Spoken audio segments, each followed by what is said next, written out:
गणेशाय नमो नमः। सरस्वती नमस्तुभ्यं वरदे कामरूपिणी विद्यारंभम करिष्यामि सिद्धिर्भवतु मे सदा। शिव शक्ति को कोटि कोटि प्रणाम। मेरे श्रोतागण, मैं आज आपको कुंडली में सबसे बली भाव, दशम भाव के विषय में एक चर्चा करने जा रही हूँ कि देखिए, दशम भाव जो होता है वो सबसे बली भाव होता है। वो ये भाव 5 ग्रहों का कारक होता है। सूर्य, मंगल, बुध, शनि, बृहस्पति, शुक्र सब इसके कारक होते हैं। क्योंकि कार्य आपका कोई भी हो सकता है। आपका कार्य हर तरह का कार्य हो सकता है। तो इस ग्रह के कारक बहुत ग्रह होते हैं। इसलिए क्योंकि ये कर्म और कर्तव्य से संबंध रखता है, आपके कर्मठता को कर्म से ये संबंध रखता है। तो आपके कार्य अलग अलग प्रकार के हो सकते हैं। कौन से ग्रह यहाँ बैठे हैं, आपका किस प्रकार का कार्य होगा। आप शासन सत्ता से संबंध रखते हैं कि आप टेक्निकल काम करते हैं, आप वाणी का कार्य करते हैं, आप श्रमिक का काम करते हैं, आप कॉस्मेटिक्स श्रृंगार का सामान का, आप पशुपालन कर रहे हैं, खेती बाड़ी कर रहे हैं। तो ये सब ग्रहों से निर्धारित होता है। तो देखिए, दशम भाव के कारक कितने ग्रह होते हैं। सूर्य, मंगल, शुक्र, शनि, बृहस्पति, ये सब इसके कारक ग्रह होते हैं। और ये ग्रह जितना बली होगा, उच्च का होगा, उतने ही उस ग्रह का प्रभाव आपके जीवन में बहुत होगा। यदि मंगल इस भाव में है और मंगल सूर्य इस भाव में है तो वो दिग्बली होता है। वो दिग्बली होता है, उसके साहस, पराक्रम, ऊर्जा, साहस, प्रबंधन क्षमता, नेतृत्व करने की क्षमता इसके 10 गुना बढ़ जाता है। दशम भाव हर ग्रह के शक्ति को बढ़ा देता है। तो आपका कार्य किस प्रकार का होगा। कभी कभी किसी व्यक्ति को देखिए, वो व्यक्ति अनैतिक कार्य भी कर रहा है तो भी उसके पास पैसे हैं। ये कौन से ग्रह ऐसे कराते हैं, इस बारे में मैं आज आपको जानकारी दे रही हूँ कि कुंडली में दशम भाव के कारक कई ग्रह होते हैं। सूर्य, मंगल, शुक्र, शनि, बृहस्पति, ये सब इसके कारक होते हैं। कारक भाव में कारक ग्रह होंगे तो वो बली होते हैं, क्योंकि इसमें अधिकतर ग्रह बली ही होते हैं। अगर राहु केतु, वो भी यहाँ बली हो जाते हैं। वो अनैतिक कार्य से आपका धन आप कमाएंगे। जैसे मैंने काल पुरुष की कुंडली बनाई है और मैं दशमेश की स्थिति के बारे में आपको बताने जा रही हूँ कि यदि दशमेश आपका, जैसे दशमेश का स्वामी है, ये शुभ ग्रह के साथ है, राहु बृहस्पति के साथ है, शुक्र के साथ है, तो आपका उस ग्रह से संबंध आपके कार्य होंगे। बृहस्पति के साथ है तो आपका कर्म ज्ञान की ओर होगा, ज्ञान की ओर आप ज़्यादा आगे बढ़ेंगे। यदि ये दशमेश आपका किसी भी भाव में राहु के साथ, शनि के साथ, केतु के साथ दशमेश की स्थिति हो जाए तो ये व्यक्ति हर तरह से पैसा कमाने वाला व्यक्ति होता है। षड्यंत्र कूटनीतिक से भी कमा लेगा, हर जगह अपने पैसे को ये निकालने की कोशिश करने वाला व्यक्ति होती है। गलत तरीके से भी ये धन कमाने वाले व्यक्ति होते हैं। राहु के साथ दशमेश हो, शनि के साथ हो, केतु के साथ आपका दशमेश हो। यहाँ तो दशमेश शनि है, तो शनि के साथ कैसे होगा। आपका दशमेश कोई भी हो सकता है, यहाँ पे 2 नंबर भी हो सकती है, 3 नंबर, 1 नंबर। तो आपका दशमेश शनि के साथ, केतु के साथ और राहु के साथ होगा। 6, 8, 12 में ना हो तो ये योग आपके लिए बहुत अच्छा होता। दशमेश का स्वामी तृतीय में बैठा हो और राहु केतु के साथ हो, अपने पराक्रम से, अपने कूटनीतिक से, अपने विचारों से, आप अपने दिमाग से आप बहुत पैसा कमाने वाले होते हैं। हर प्रकार के आप पैसा कमाने में आगे होते हैं। आपका पैसा कमाने का उद्देश्य होता है आपको किसी प्रकार से आपके घर में पैसा आए, इस चीज़ को आप ज़रूर ध्यान देते हैं। और बहुत लोग होते हैं वो पैसा कमाने से पहले सोचते हैं कि हमारा पैसा अनैतिक, तो उनके सोच विचार उनके मन में चलता रहता है, कहीं ये अच्छे से मेरा पैसा नहीं होगा तो क्या होगा। तो धर्म को भी ध्यान रख करके कोई अनैतिक कार्य नहीं करना चाहता है।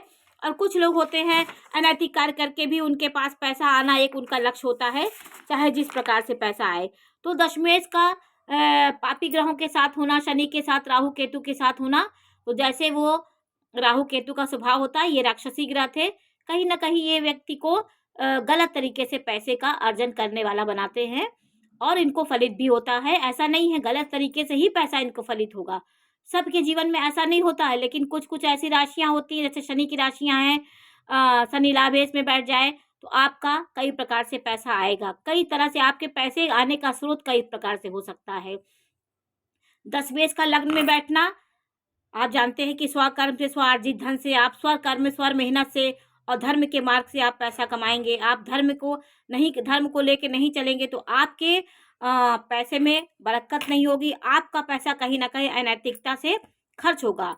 इसलिए दशमेश का नवम भाव से संबंध हो जाना, नवम भाव से संबंध होना दशमेश का यहाँ से, और लग्न से होना, और तृतीय भाव संबंध होना, चतुर्थ भाव में उसका बैठना, सप्तमें दशमेश का, ये सब शुभ लक्षण होते हैं।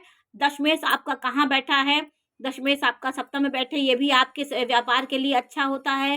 केंद्र का स्वामी त्रिकोण में बैठे छे, पहले में बैठ जाए, पांचवें में बैठ जाए या नौवें में बैठ जाए तो बहुत अच्छा योग होता है। आपका केंद्र त्रिकोण का एक राजयोग होता है।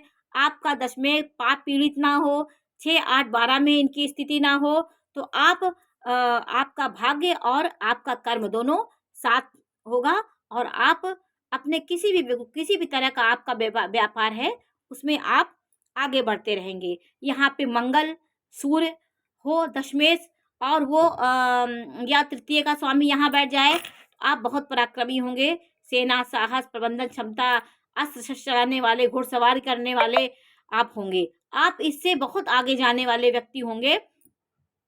तो ये ग्रह से ही हमारे शरीर में ऊर्जा आती है, हमारे शरीर में सौम्यता आती है, हमारा दिमाग कैसा होता है, कौन से हमारे चंद्रमा के साथ कौन से ग्रह बैठे, मेरा कैसा स्वभाव होगा, सब ग्रहों पे निर्धारित होते हैं।